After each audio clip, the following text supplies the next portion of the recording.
Ahora, No sé qué pasó, se cortó, alguna cosa así. Bien, vamos a pasar a un nuevo tema conocido con el nombre de espectroscopía de absorción.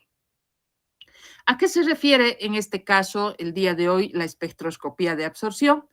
Se refiere a la medición de la cantidad de radiación absorbida por el analito en las distintas regiones que son aplicadas dentro del análisis químico que van a ser la región del ultravioleta, que abarca aproximadamente entre 190 y 300 nanómetros, la región del visible, que toma en cuenta desde 350 hasta 800 nanómetros, y la región del cercano infrarrojo, que tomamos en cuenta desde 800 a 2000 nanómetros. En estas tres regiones, nosotros en primer lugar tenemos que pensar en los componentes de los instrumentos que ya hemos visto para el caso de la absorción. Tomábamos en cuenta un instrumento con 5 componentes: una fuente de radiación, un selector de longitud de onda, un recipiente que contenía a la muestra, al analito, un detector y teníamos un medidor que incluía al procesador de señal.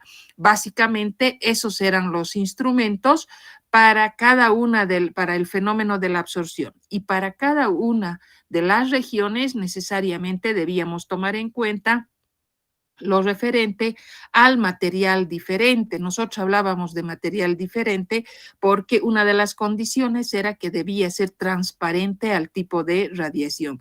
Por lo tanto, nosotros decíamos transparente a la región del ultravioleta, transparente para el visible, transparente para el infrarrojo, y como ustedes saben, son los materiales que van a ir variando para que cumplan con esta condición de que sean materiales que sean transparentes a la radiación. Es por eso que nosotros, cuando hablamos de los instrumentos, hablamos de sus componentes, decimos que son bastante parecidos, pero una diferencia está en el material, que va a ser diferente y que debe cumplir con el requisito que acabamos de mencionar. Ahora, cuando hablamos o nos referimos al analito, a la materia o diríamos, a la solución con la que vamos a trabajar, acá la región comprometida con el fenómeno de la absorción van a ser los electrones externos o los electrones de valencia, como los conocemos o como los llamamos.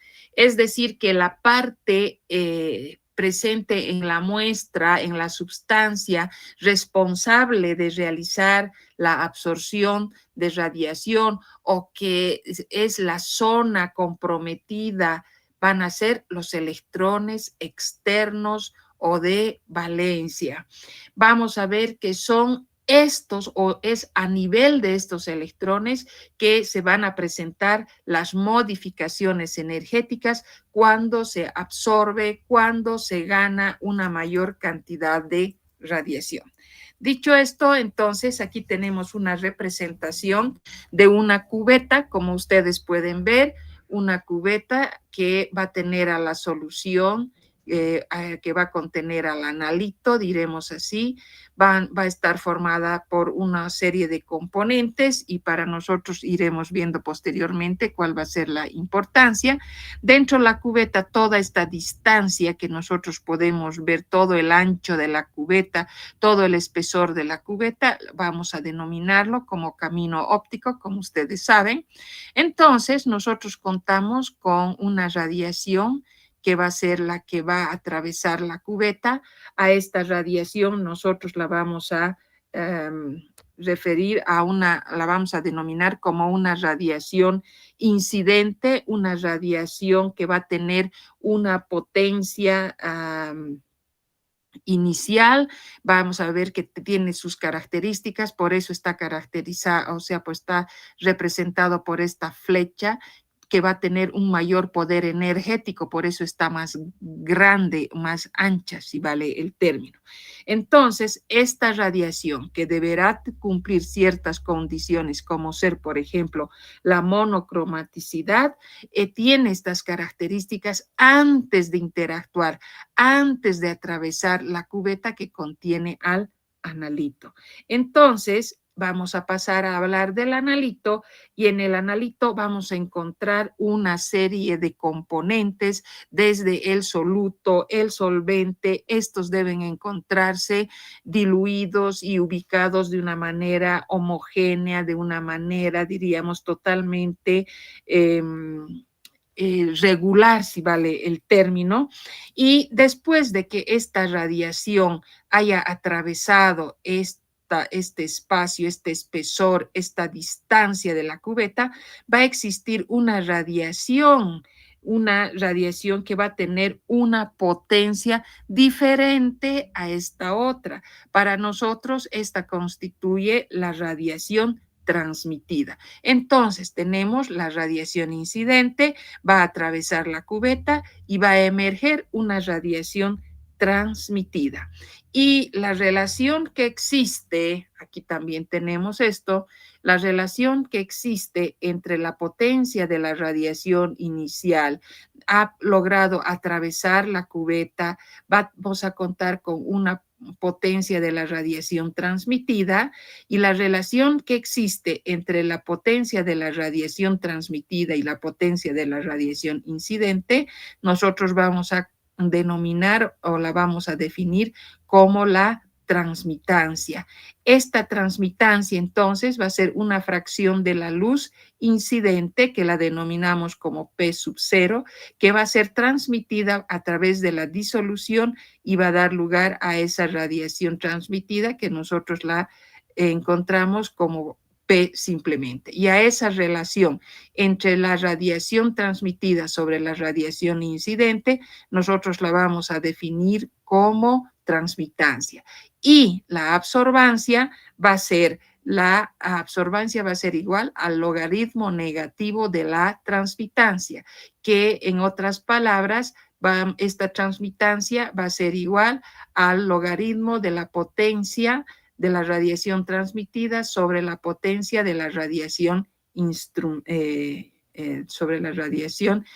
incidente. Entonces, es a partir de eso que nosotros vamos a tener o vamos a llegar a definir los términos que van a ser la transmitancia y los términos como los definimos a la absorbancia y más adelante veremos a qué se refiere o cuando nos referimos al porcentaje de transmitancia. Ahora, dentro de lo que es la espectroscopía de absorción, para nosotros es necesario también tomar en cuenta o aplicar lo que se conoce la ley de Lambert y Beer o la ley de Beer o la ley de Lambert-Broglie-Beer, que se resume en que la absorbancia va a ser igual a la absortividad por el camino óptico y por la concentración.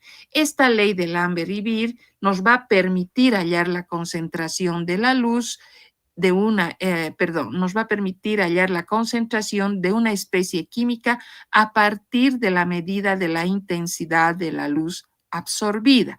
Es decir, por definición, la ley de Lambert y Beer dice que la absorbancia va a ser igual a la absortividad molar por el camino óptico, por la concentración. Aquí nosotros tenemos ya nombrada, mencionada a la concentración y si hacemos la relación correspondiente, vamos a ver que la concentración va a ser igual a la absorbancia sobre el camino óptico por la absortividad molar. Bien, continuamos y vamos a ver que para que se realice la absorción deben cumplirse ciertas condiciones. ¿Y cuáles son las condiciones para que se pueda absorber radiación? En primer lugar, como todos ustedes ya saben, hemos mencionado más de una vez, la radiación debe ser transparente. Debe tratarse de una solución transparente que deje pasar a la luz. Luego vamos a ver que esta debe ser coloreada y si no fuese coloreada, se tiene que proporcionar el color respectivo a través de un reactivo químico. Otra de las condiciones es que debe tratarse de una disolución. ¿Qué quiere decir esto? Que todos los componentes de la muestra deben estar disueltos de una manera totalmente homogénea. Por eso decimos que es una disolución totalmente homogénea, donde se encuentran los distintos componentes, como ser los átomos, como ser las moléculas, los iones, las partículas pequeñas, y todos estos homogéneamente distribuidos. Y dentro de todos estos elementos, como ser los solventes, los solutos, necesariamente tenemos que encontrar o va a estar presente la especie absorbente, aquella especie que va a absorber de mejor forma la radiación electromagnética. Entonces, volvemos a repetir, volvemos a mencionar las características que debe tener la radiación, las condiciones que se deben reunir para lograr una absorción, o sea, son las condiciones que la muestra debe reunir para absorber la radiación. Hemos dicho que debe ser, en primer lugar y fundamentalmente, transparente. En segundo lugar, tiene que ser coloreada o desarrollar el color correspondiente con la presencia de un reactivo químico.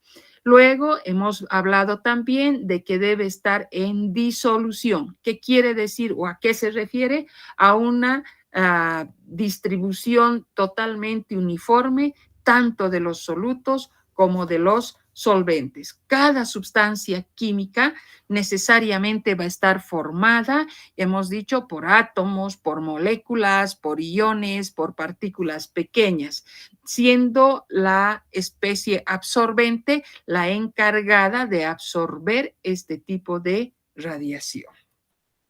Bien. Ahora, antes de seguir a esto, es importante referirnos también volvemos a la diapositiva inicial, donde contamos acá, por ejemplo, a la potencia de la radiación inicial, y aquí tenemos la potencia de la radiación final.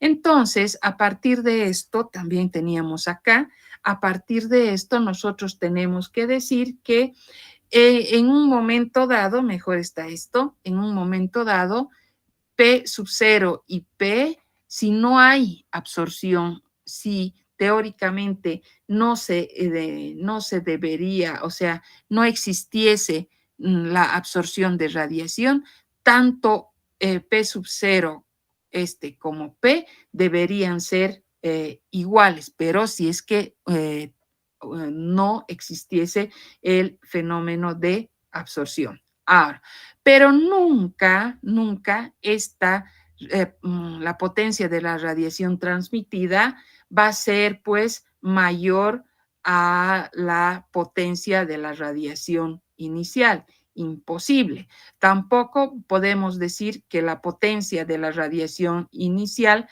la potencia de la radiación inicial siempre va a ser mayor a la potencia de la radiación final, y la potencia de la radiación final va a ser menor a la potencia de la radiación inicial. ¿Por qué? Tenemos que considerar a ese recipiente, a esa cubeta donde se encuentran las especies absorbentes, donde se va a llevar a cabo la absorción de radiación. Pasamos entonces, después de haber hablado de las distintas de las posibilidades que podrían presentarse, nosotros tenemos aquí una representación de un tubo de una cubeta, diremos. Una cubeta que ustedes pueden verla acá, va a estar formada por dos paredes, ¿no es cierto? Una pared de vidrio, y al otro lado va a estar limitada por la otra pared también de vidrio. Vamos a ver que la solución se encuentra en el interior. Aquí vamos a tener la especie absorbente y vamos a ver que la radiación va a venir por este lado. Por eso nosotros tenemos que mencionar que vamos a tener en primer lugar una especie de interfase. Y al encontrarse la interfase, esta interfase va a estar formada por qué? Vamos a tener el aire, ¿no es cierto? Vamos a tener el aire, vamos a tener la pared de vidrio y vamos a tener la zona líquida, un medio líquido que vamos a pasar al otro lado igual de este medio líquido que se contiene al analito. Vamos a tener un medio sólido constituido por la otra pared de la cubeta y vamos a pasar nuevamente a lo que es el aire. Entonces, ¿qué es lo que se va a presentar? ¿Qué es lo que se va a llevar a cabo? Nosotros vamos a ver que van a existir, por un lado, las pérdidas por reflexión que se van a dar a nivel de la interfase. Acá, porque estamos viendo que van a pasar, estamos hablando del aire, estamos hablando del vidrio, estamos hablando de la solución, nuevamente estamos hablando de la pared de vidrio y otra estamos viendo también nuevamente el aire al otro lado. Entonces, cuando la radiación va a chocar, va a llegar a estas interfaces, nosotros vamos a tener o tenemos que mencionar o considerar, más vale el término, de que van a haber pérdidas de radiación debidas a la reflexión de las interfaces, tanto en el inicio como también a la salida de la radiación. Pero cuando ya se encuentra la radiación en el medio líquido, vamos a ver que van a haber pérdidas, pero el origen va a ser, pues, son pérdidas por dispersión en la solución. Vamos a ver que acá nosotros vamos a encontrar algunos centros de suciedad, algunos centros extraños presentes en esta solución.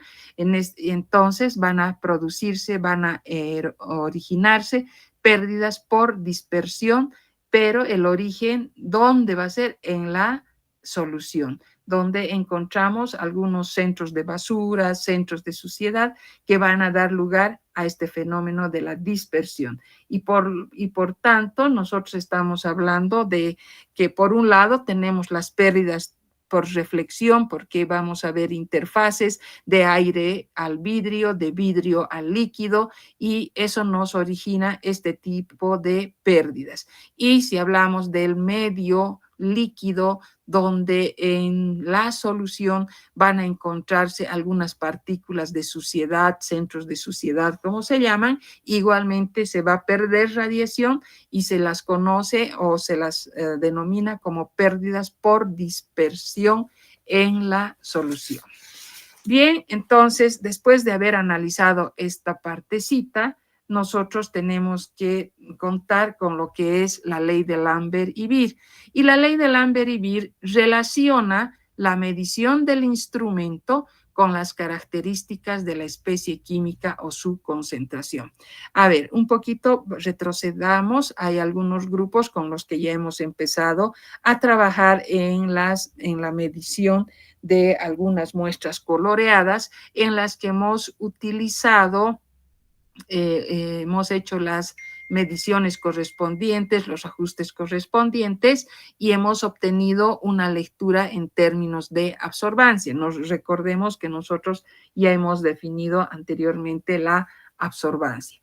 Y ahora, ¿qué hace la ley de Lambert y Beer? Relaciona la medición del instrumento con las características de la especie química o su concentración. La ley de Lambert y Beer, en su manifestación más simple, dice que la absorbancia va a ser igual a la absortividad molar por el camino óptico por la concentración, donde la A mayúscula va a ser la absorbancia de la disolución a una longitud de onda dada. No, es un término adimensional. ¿De dónde viene este dato? Nosotros ya hemos aprendido a realizar las lecturas y obtener las medidas de absorbancia en el medidor del espectrofotómetro. O sea, que la información de la interacción entre la radiación y el analito obtenemos a partir del medidor con el que hemos realizado la lectura y que nos va a proporcionar el dato de la absorbancia. Por eso decimos la absorbancia de la disolución a una longitud de onda dada.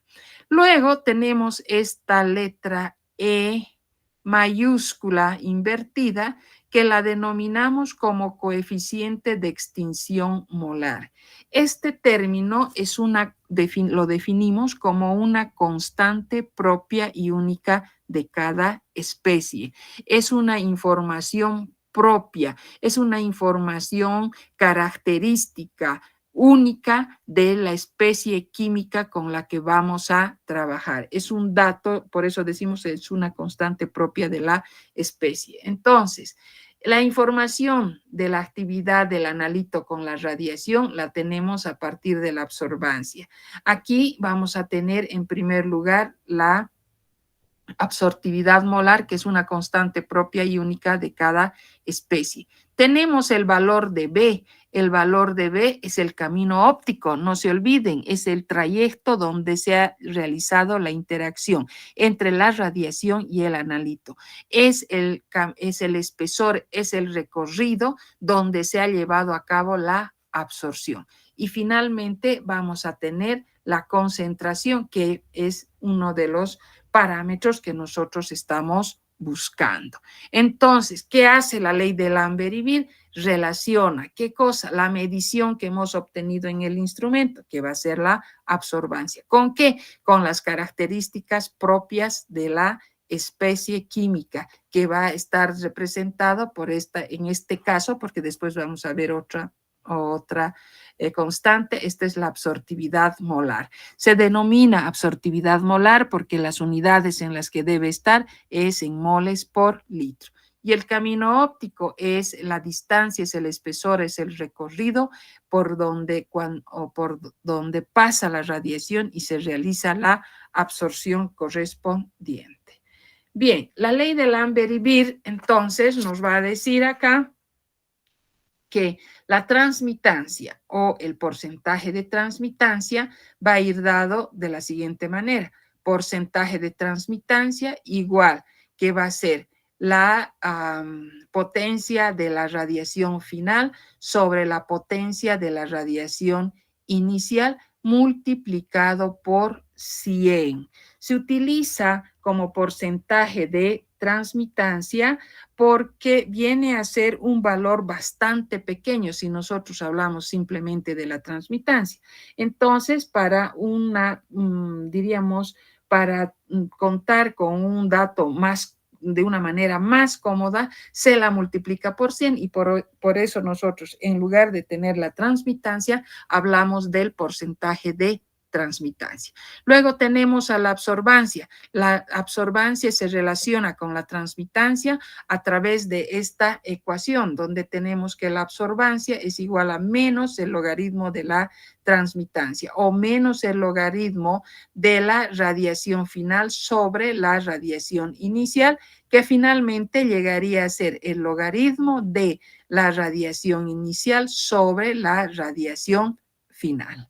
Entonces, aquí tenemos la expresión de la ley de Lambert-Wiesel que dice que la absorbancia es igual a la absortividad molar por la concentración por el camino óptico. Entonces, aquí la letra E es el coeficiente de absortividad, es una constante propia y única de cada especie. La C representa la concentración y finalmente la D es la distancia que va a recorrer la luz. Es el espesor donde se realiza la absorción, porque la absorción se la realiza cuando la radiación está atravesando la cubeta y se pone en contacto porque interactúa con el analito. ¿Sí? Entonces, vamos a ver que esta absortividad molar, en este caso que estamos viendo, también podemos denominarla con la letra A minúscula, que también es una constante de proporcionalidad igual que epsilon, pero en este caso estamos hablando en gramos. En cambio, acá hablamos en moles por litro. Esa es la diferencia. Pasamos entonces que hablar de las condiciones que deben existir para el cumplimiento de la ley de Lambert y Beer. Ahora, la ley de Lambert y Beer siempre tenemos que tener en cuenta que relaciona la medición del instrumento con las características propias de la especie química o con su concentración. Entonces, las condiciones para el cumplimiento de la ley de Lambert y Beer son las siguientes, como ya habíamos mencionado, que vamos a tener una radiación final o una radiación inicial menos la radiación final. Esta debe tener la característica de ser un haz monocromático, y eso también nos habíamos hablado y habíamos dicho que idealmente sí debe tratarse de un haz monocromático, pero también hemos visto que en la práctica muchas veces no llegamos a coincidir en esto. Luego se trata, la ley de Lambert y Beer se aplica estrictamente a muestras diluidas. Muestras diluidas cuya concentración sean inferiores a 0,01 molar. Luego, la absorción de radiación está limitada a un volumen de corte seccional uniforme. Es decir, que cuando se produce la absorción, vamos a ver que atraviesa la radiación y en todo este recorrido, en toda esta distancia, en todo este espesor, a su paso de la radiación, se lleva a cabo la absorción. Luego vamos a ver que existen las medidas de la cantidad de luz absorbida. Vamos a tener, para medir la cantidad de la luz absorbida, vamos a tener o tomar en cuenta dos términos. Primero el blanco y luego la muestra. Con el blanco, ¿qué conseguimos? ¿Para qué nos sirve el trabajar con el blanco? Ya hemos visto con algunos grupos en la práctica que para realizar la lectura necesariamente tenemos que trabajar con dos soluciones. Una que va a ser el blanco, que va a estar representada por el agua destilada, y otra que se va a llevar a la muestra o patrones, ¿verdad? Entonces, ¿qué logramos con el blanco? Con el blanco vamos a medir, en otras palabras, la luz que llega hasta el detector, porque con el blanco no va a existir la absorción. ¿Qué utilizamos con el blanco? Con el blanco utilizamos el agua destilada. Y el segundo punto que debemos considerar, o sea, la segunda lectura o la segunda parte al realizar nuestra lectura, es cuando cambiamos la cubeta del blanco por la cubeta de la muestra. Y vamos a ver acá si vamos a poder medir el dato o el modo que puede ser absorbancia, puede ser puede ser la absorbancia, puede ser la concentración, pero es de la muestra que tenía a su especie absorbente, que era capaz de absorber radiación. Y por eso se compara la información del analito con la del blanco. Y nosotros entonces estamos mencionando que cuando yo mido el blanco, que es el agua destilada, voy a medir la luz que llega hasta el detector. Y cuando yo utilizo a la muestra o me refiero al analito o a otros patrones, estamos viendo la cantidad de luz que ha podido ser absorbida. ¿Sí? Ahora, vamos a ver también que la absorbancia que nosotros tenemos en la absorbancia que nosotros obtenemos en el medidor va a ser directamente proporcional a la concentración. Es decir, aumenta la absorbancia, aumenta la concentración. Disminuye la concentración, disminuye la absorbancia. Eso cuando nosotros nos referimos y comparamos la absorción de radiación, la absorbancia con las características que pueda tener el analito. Bien, entonces vamos a ver acá luego que la ley de Lambert y Beer se va a llevar diríamos, aplicar cuando nosotros estemos trabajando con soluciones diluidas. No se olviden acá que en las condiciones para el cumplimiento de la ley de Lambert y Beer dice trabajar con soluciones diluidas, trabajar con soluciones cuya concentración sea inferior a 0,01 molar. Y en esas circunstancias, nosotros sí aplicamos la ley de Lambert y Beer para calcular la concentración. Pero hay situaciones en las que la solución no va a ser diluida y a esto se conocen o se las conoce como las limitaciones de la ley de Lambert y Beer, que está relacionada con la concentración.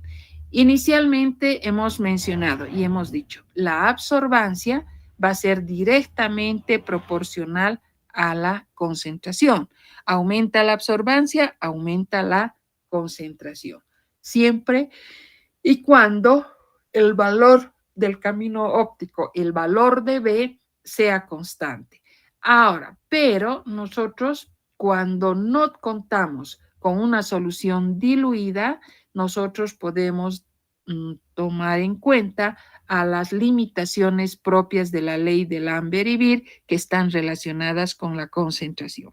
Pero adicionalmente existen o se originan otras desviaciones cuyo origen va a ser químico, como también puede ser instrumental.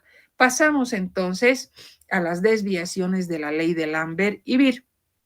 Y tenemos las desviaciones propias de la ley de Lambert y Beer. Luego tenemos que están relacionadas con la concentración. Luego tenemos las desviaciones químicas. Luego pasamos a las desviaciones instrumentales que comprenden o toman en cuenta a una radiación policromática y a la presencia de luz parásita. Pasamos a hablar entonces de la limitación propia de la ley de Lambert y Beer o la desviación relacionada con la concentración. La ley de Lambert y Beer se aplica a soluciones diluidas cuyas concentraciones sean menores a 0,01 molar. Esa es la característica de la ley de Lambert y Beer. Cuando las soluciones son más concentradas a 0,01 molar, pues la ley de Lambert y Beer no se puede aplicar, como dice aquí, a concentraciones mayores a 0,01 molar ya no se aplica la ley de Lambert y Beer. En soluciones de baja concentración de absorbente, pero con elevadas de otras especies como los electrolitos, las interferencias moleculares o cuando la absortividad molar depende respecto al infrarrojo. Entonces, primero nos vamos a referir a las limitaciones propias de la ley de Lambert y Beer. Una limitación propia de la ley de Lambert y Beer es aquella relacionada con la concentración. Entonces, partimos y decimos que la ley de Lambert y Beer solo se aplica cuando trabajamos con soluciones diluidas, cuya concentración sea inferior a 0,01 molar. Cuando ya las concentraciones son mayores, ya no se aplica la ley de Lambert y Beer. Entonces, ¿qué es lo que va a ocurrir? En este caso, entonces, que nos referimos a la desviación propia o a la limitación de la ley de Lambert y Beer, esta se presenta cuando las concentraciones del analito van a ser mayores a 0,01 molar. ¿Debido a qué? ¿Cómo explicamos esto? La distancia que exista entre las especies absorbentes se va a ir acortando, es decir, va a disminuir, ya no va a tener esa distancia inicial. Y al encontrarse entonces más próximas, porque está disminuyendo esta distancia, están más cerca, si vale el término, van a ir a afectar a la distribución de la carga a las vecinas. Entonces, esta, diríamos, afectación de la carga, esta interacción va a alterar la capacidad de las especies de las especies para que puedan absorber a una determinada longitud de onda. ¿Cómo explicamos esto en otras palabras? Hemos mencionado que la ley de Lambert-Ibir se aplica a soluciones cuya concentración sea inferior a 0.01 molar. Entonces, ¿cuándo no se puede aplicar? Cuando son o se tratan de soluciones más concentradas, soluciones cuya concentración sea mayor a 0.01 molar. ¿Y qué es lo que va a ocurrir? Como hay una mayor concentración, la distancia entre las especies absorbentes va a disminuir. Se van a acortar. Entonces, si se acortan, si están unas más próximas que las otras, la distribución de carga va a quedar afectada a sus vecinas y esta interacción va a alterar a nivel de la capacidad de las especies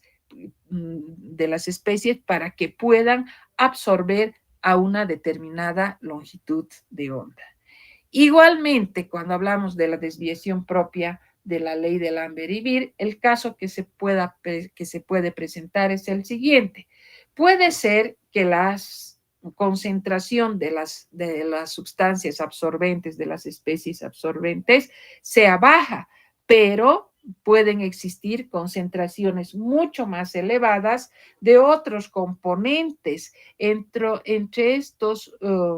estas especies, estos componentes. Podemos mencionar, por ejemplo, a los electrolitos. Y acá la proximidad de los iones de los electrolitos a la especie absorbente se va a alterar por interacciones electrostáticas debido a que la absortividad molar de este va a ser afectado y la única solución va a poder ser diluir la solución.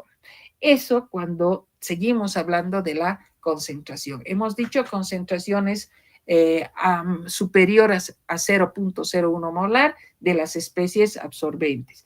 Luego puede también deberse o presentarse este problema cuando no es que sean las especies absorbentes se encuentren en mayor cantidad, pero pueden haber algunas otras especies, por ejemplo, los electrolitos, que sí van a encontrarse en una mayor cantidad y la proximidad de los iones a las especies absorbentes va a alterar sus interacciones electrostáticas. Por lo tanto, la absortividad molar va a tener que corregirse. ¿Y cómo se corrige? ¿Cómo se modifica? Diluyendo. Luego hemos dicho también otro de los motivos de la desviación propia de la ley de Lambert-Ibir van a ser las interferencias moleculares que son excepcionalmente se presentan, muy poco frecuentes en las soluciones diluidas, pero se pueden presentar como algunos iones, como moléculas, que la característica fundamental va a ser que sean de un gran tamaño y no cumplan con la ley de Lambert-Ibir. Y finalmente, en aquellos casos donde la absortividad molar depende respecto al índice de refracción de la solución con la que se esté trabajando. Como pueden ver, dentro de lo que es la limitación propia de la ley de Lambert-Ibir, podemos mencionar concentraciones elevadas de las especies absorbentes, concentraciones elevadas de especies como electrolitos y también podemos hablar de interferencias moleculares cuando hablamos de moléculas de gran tamaño o de iones y también en aquellos casos donde la absortividad molar va a depender respecto al índice de refracción de la solución. Todas estas situaciones estamos hablando o nos estamos refiriendo a las desviaciones propias de la ley de Lambert-Ibir relacionadas, si vale el término, con la concentración. Pasamos a otro tipo de desviaciones que van a ser las desviaciones químicas. ¿Cuándo se presentan estas desviaciones químicas? Cuando nosotros contamos con un analito, es en toda reacción va a poderse producir una disociación, va a poder asociarse, va a poder reaccionar con el disolvente y como consecuencia nos va a dar un producto y este producto que se presenta que se ha formado, que nosotros contamos, va a tener un espectro de absorción que va a ser diferente, que va a ser distinto que el analito inicial.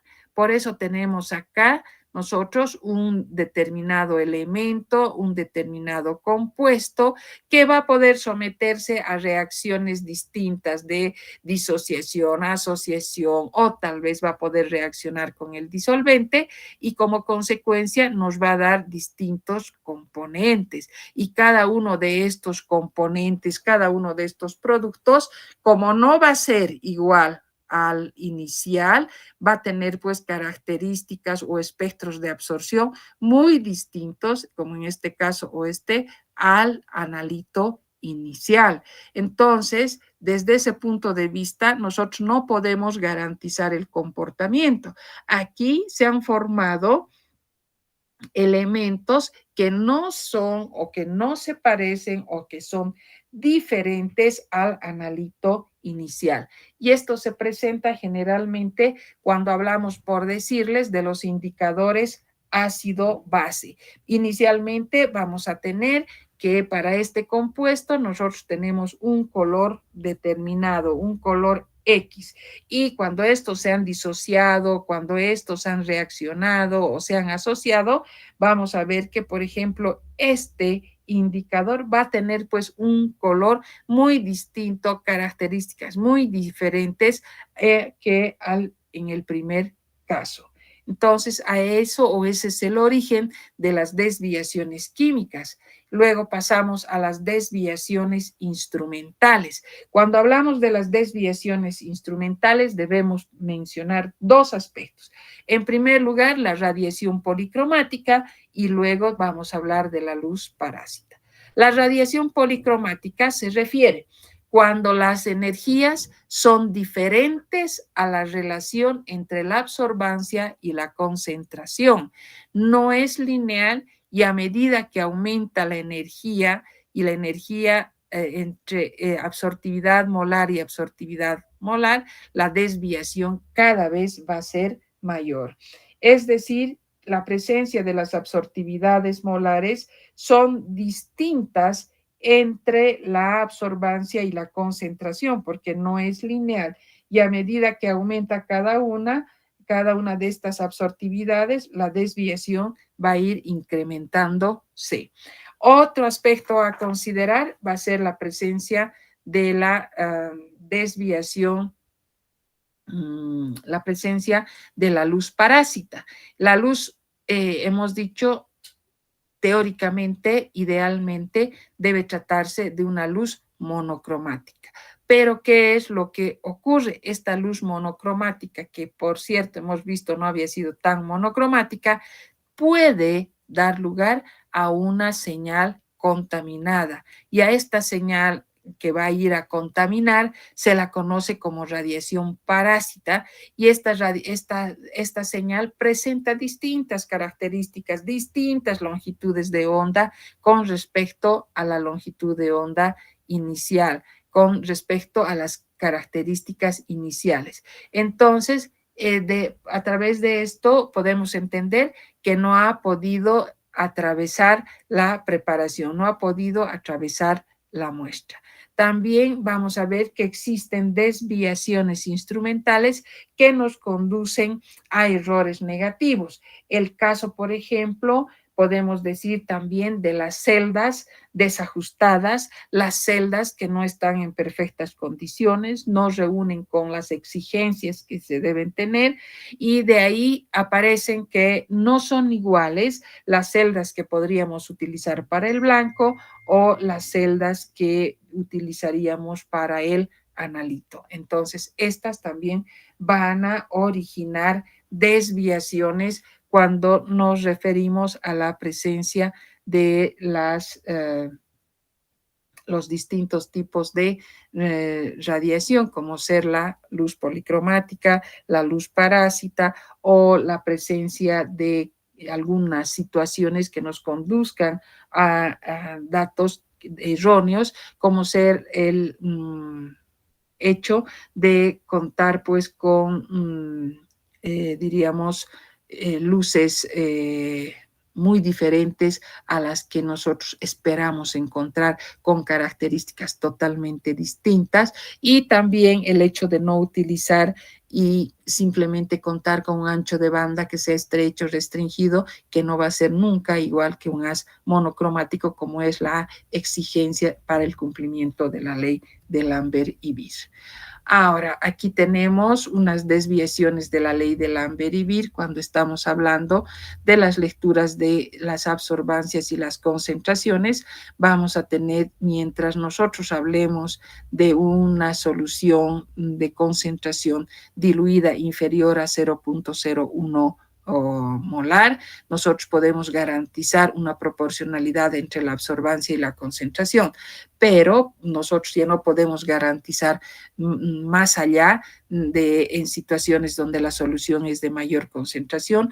El comportamiento podrá ser ascendente, o también el comportamiento podrá dar lugar a la formación de una meseta. Yo ya no puedo garantizar esa proporcionalidad que podría presentarse. Es por eso que se originan las desviaciones de la ley de Lambert y Beer. Bien, esto es todo lo que tenemos acerca de la aplicación de la ley de Lambert y Beer, y espero las preguntas o algún aspecto que no haya quedado totalmente claro. Los escucho. Bien, si no hay preguntas hasta el momento, vamos a quedar acá, y la próxima clase vamos a ver también un tema relacionado con con el cumplimiento, la interacción de la radiación con el analito. Que tengan un buen resto de la tarde, jóvenes.